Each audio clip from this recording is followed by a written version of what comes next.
there is a forbidden book, lost for centuries, that includes fallen angels, bloodthirsty giants, and a warning to all humanity.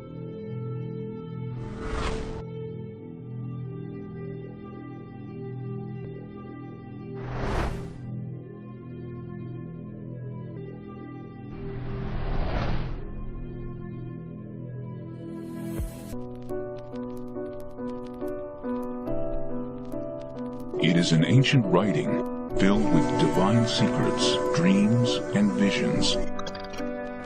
A tour of heaven and hell, guided by the angel Uriel. The Book of Enoch is named for the man who the Holy Bible says walked with God.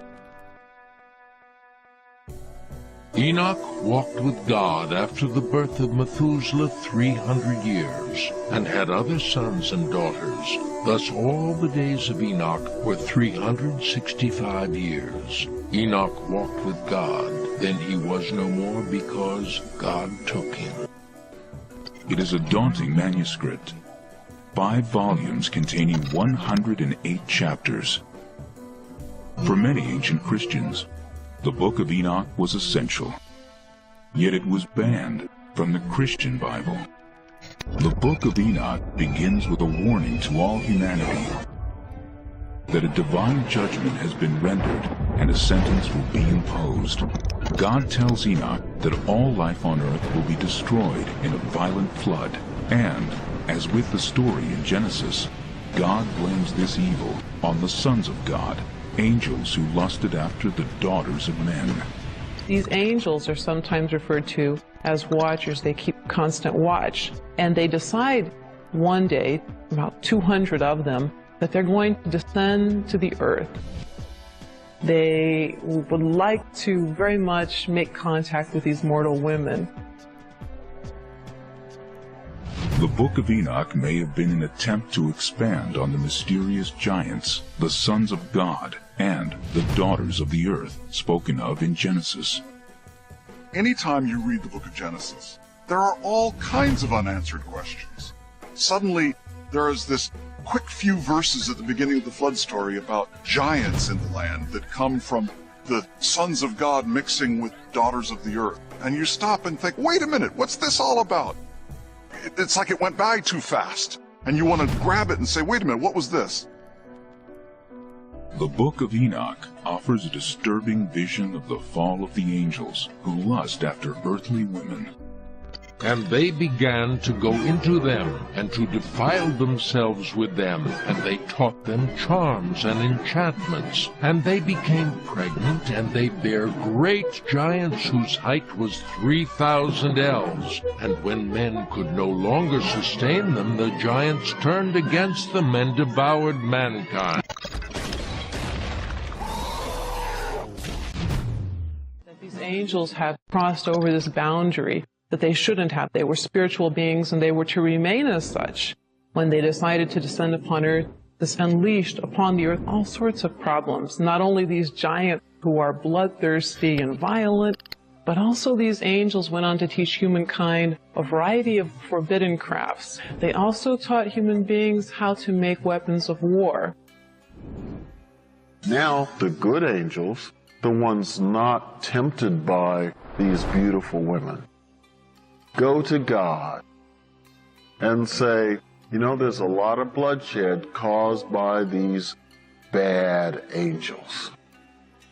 At which point God says we need to bind Azazel, the sort of lead fallen angel, to bind him and to then cast him into a pit. We might think of this as, how do we take care of nuclear waste in the 21st century? You take it out to a part of the world where no one lives, and you bury it as deep as you can. For this community, the angel was like that sort of nuclear waste, dangerous. After the rebel angels are cast into the depths of the earth, Enoch has a dream vision. The lead angel, Azazel, begs Enoch to plead their case before God. to petition the Almighty to release them from the depths of the earth. The request for clemency is denied. When we look at various snips of the New Testament, Enoch seems to be in play. Another episode tells of Uriel, a powerful angel in charge of the stars, who becomes Enoch's guide through the heavenly realms. Uriel's name, in fact, means God is my light. And whenever he is described, frequently in relation to God, he is situated to the east of God's throne.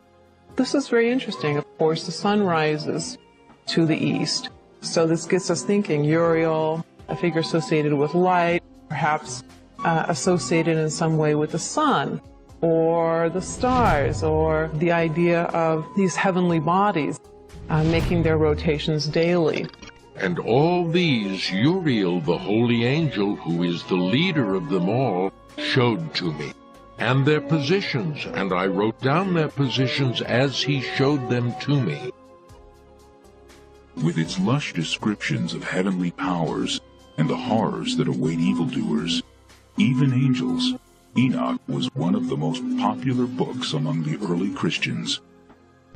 We know that some early Christians considered the writings of Enoch to be authoritative, to contain actual revelation from God. So, because some people thought that, some influential people thought that, the book was used as you would use other books of the Bible. After all, Revelation appears in the New Testament. But Enoch, for reasons that I think are fairly clear, was just considered a little too strange, a little too suspicious, a little too creative, perhaps, for the tradition. Having said that, there's no doubt that it was widely read and very popular. Yet the Book of Enoch was denied a home in the official Christian canon. This imaginative tale fell into obscurity until the late 18th century, when a Scottish explorer named James Bruce came upon this mysterious text in Aksum, a city in the Ethiopian highlands. Travelers to Ethiopia found manuscripts of these books and brought them back to Europe. This caused quite a sensation. I'm aware of scholarly reaction to them. People were excited about having these texts that we knew about only through allusion before this time, or a brief quotation. Until the mid-20th century, the Book of Enoch was assumed to be of interest only to the very early Christians. We now know that Enoch was sacred to Ethiopian Christians all along.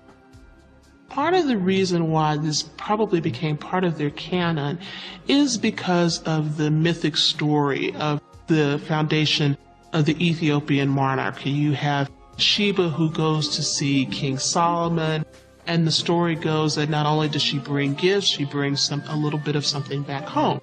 She's pregnant with Solomon's son. That son is Menelik.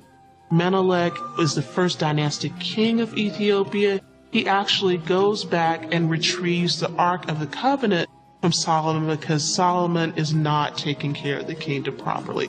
And the Ark rests purportedly in Aksum in Ethiopia. So when Christianity comes later in about the 4th century to Ethiopia, there's already a story there. There's already a connection to the Old Testament story. So the Book of Enoch and all these other types of books that are included within the Ethiopian canon become part and parcel of putting together this Old Testament story, this Old Testament link, with a very new Christianity that enters into the Ethiopian. They don't give up the old. They put it all together with the new and blend it together. Large portions of the Book of Enoch also were found among the Essene literature, hidden in the caves of Qumran, as part of the Dead Sea Scrolls. Enochic literature was very popular with the inhabitants at Qumran, at least for a while, probably at the beginning of this group's existence at this site. And how do we know it was so popular?